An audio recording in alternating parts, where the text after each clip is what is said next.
Happy Friday, ladies and gentlemen, and welcome back at your friendly neighborhood PM, here to give you top 3 market points of the week. Now, we've had a variety of headlines this week, but we'd all rather get to our weekend, so let's just dive right in. At point number 3, it was Nike rallying after announcing their quarterly earnings report.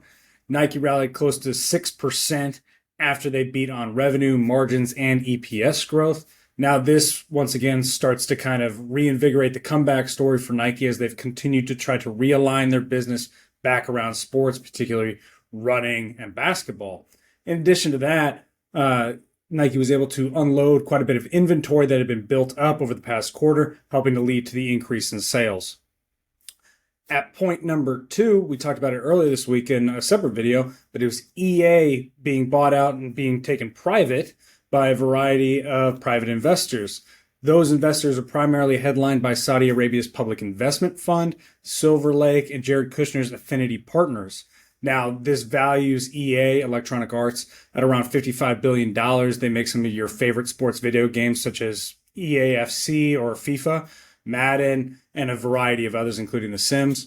Now, this will take the company private, and this is just the latest push by the Kingdom of Saudi Arabia to get into sports and entertainment. So, once again, it was great for investors should they have been invested in EA prior to that announcement, but now kind of that growth trajectory is going to be locked behind a private door.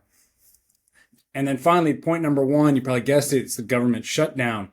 Now, on September 30th, the government did shut down at midnight because there was unable to pass a funding bill between the two parties. Now, right now, the impasse seems to be between a healthcare funding issue between both Democrats and Republicans.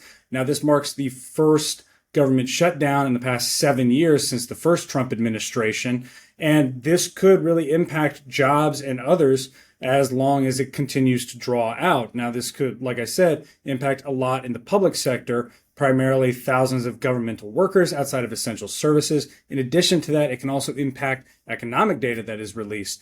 Case in point, we did not get non-farm payroll data for the labor market today. So until this can be, resolved, we're going to start getting kind of lagging data and probably not the clearest picture as to how the economy is doing.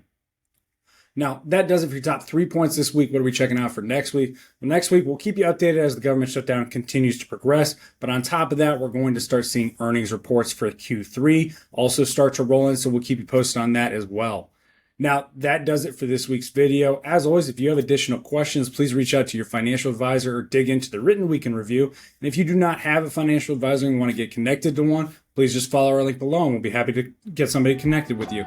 But as always, please go out, enjoy your weekend, and we will see you the same time next week. Thanks again.